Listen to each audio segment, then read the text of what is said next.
Microsérie Philotech. Le 4/4. Histoire, philo, tech, éco.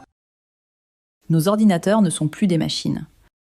Comme l'avait prédit Gilbert Simondon, les machines, soutenues par des infrastructures elles-mêmes de plus en plus interdépendantes, sont passées de l'autonomie solitaire à la convergence connectée. Un nouveau lieu s'est créé, qui offre ses supports au nouveau règne qui cherche à prendre forme entre le vivant et la matière. Le plus souvent, l'innovation reste inscrite dans une filiation. Le plus souvent, mais pas toujours. Comme dans le règne vivant, la technologie connaît des sauts et des ruptures. L'ordinateur quantique, l'utilisation d'un substrat biologique en place et lieu de silicium en sont deux exemples.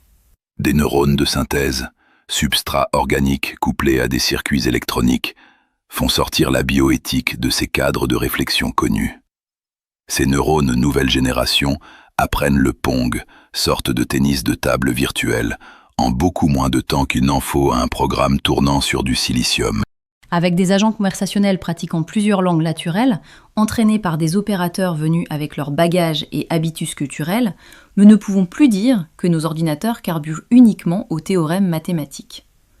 Connectés à des banques de données qui représentent une bonne part de l'histoire de l'humanité, bases enrichies à la vitesse de la lumière par la téléphonie mobile et les divers appareils géotechniques qui nourrissent le réseau de nos faits et gestes quotidiens, ce sont des êtres techniques finement informés à plusieurs échelles, qui vont de l'individu aux couches atmosphériques de notre planète et au-delà.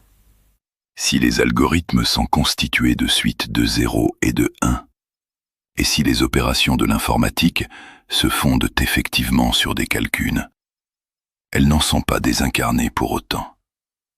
Ce ne sont que de grosses calculettes. Cet argument, trop souvent avancé lorsqu'il s'agit de mettre en garde contre les phénomènes de dépendance affective et autres troubles psychologiques allant parfois jusqu'au drame, fait fausse route. Il est d'autant moins convaincant quand tout concourt à l'effacement des obstacles qui gênent la constitution de l'enveloppe sensorielle à la base de nos rapports interpersonnels.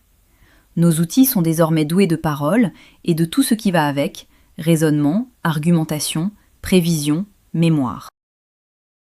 Ils excellent dans tous les domaines, se montrent plus fiables que les praticiens humains, jonglent avec les cours de la bourse, assistent ou remplacent en manutentionnaires et ouvriers dans les tâches les plus complexes, sont capables de réaliser de bout en bout des opérations chirurgicales. Ces objets techniques acculturés se fondent dans notre nature humaine. Exudés de nos cerveaux, ces organes artificiels, en quoi consistent les techniques, ont poussé sur le rameau de l'évolution qui porte notre genre. Formes mutantes, comme toutes celles du règne vivant, dès leurs origines. Allons-nous assister à la naissance d'une nouvelle branche, née des allers et retours entre des environnements biotechnologiques et les réponses adaptatives qu'ils suscitent?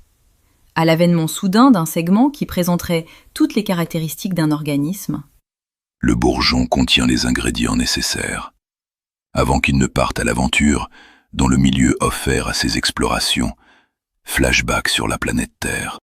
Découvrez la suite dans Tous Programmeurs par la Compagnie des ethnographes, disponible sur lulu.com. À la semaine prochaine.